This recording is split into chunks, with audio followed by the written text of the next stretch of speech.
Today I'm going to talk about some frequently asked questions about round 3 of specialty training for ST1/CT1 level.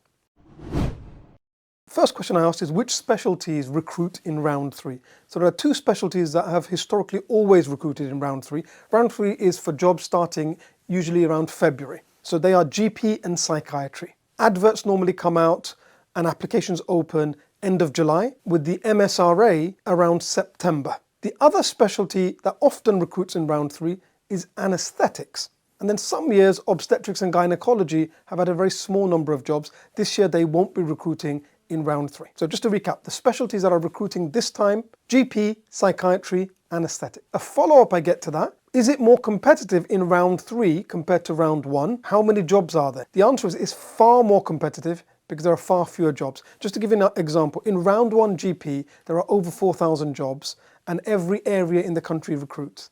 In round 3, there's somewhere between 300 and 600 jobs. And there's a mixture of a very small number of jobs left over from people who maybe accepted and had to pull out. Something happened very late from round 1, and jobs specifically aimed for a February start. You've got somewhere between 10% to 15% of the jobs that there were in round 1 in round 3, but you've still got thousands of people applying, so it's far more competitive in round 3. Next question I get asked is, if I sat the MSRA in round 1 and I didn't get an offer, can I resit to try to improve my score in round 3? The answer to that is that they haven't released the decision on that yet. Last year, doctors that passed the MSRA in round 1, i.e. they scored 186 band 2 and above in both the clinical and the SJT paper, they were not allowed to resit in round 3. They were allowed to reapply and reuse the same score, but if that score wasn't competitive in round 1, it had zero chance of being competitive in round 3. But what you can do is, let's say you had a really good score in round 1 and you'd only applied to GP. You could apply to psychiatry in round 3 and reuse that score, or vice versa. Whether they'll allow people that passed in round 1 to resit in round 3, that just hasn't been decided yet. I contacted the recruitment team and they said that once it's decided, they'll publish the details. But at the moment, there has been no update on that. Another question I get asked is, can I carry over my score from round 3 to round 1? The answer to that is only if you apply to GP both times. That's because a GP score can be carried over for up to 12 months for a future GP application.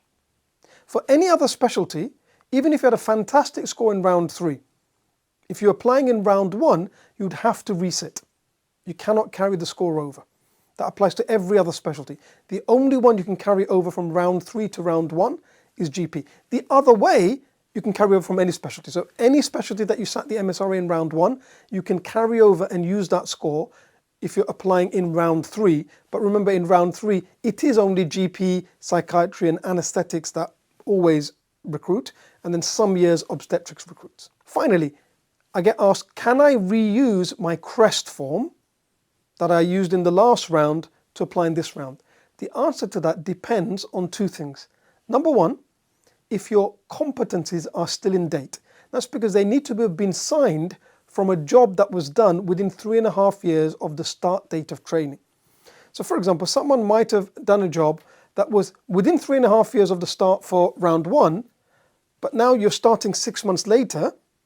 These are jobs starting February, not August, and it might be now it's out of date, in which case you need a new one from a more recent job. The second one is, if they bring out a completely new form with different competencies or different eligibility, then all old forms become invalid. So that usually happens, if they're going to bring out a new form, usually happens prior to round 1. So I'm not expecting any changes to the form to be happening for round 3, but there may be changes before the next round 1. Okay, so I hope that's helpful. If you want help with preparation for MSRA, then I'll pop links down below as to where you can access the eMedica MSRA resources, and feel free to drop me a message. If there's a topic that you'd like me to cover in a future video, send me a message or let me know in the comments. Like anything in life, if you are going to sit the MSRA, start early, work hard, prepare, and you will succeed. Thank you so much.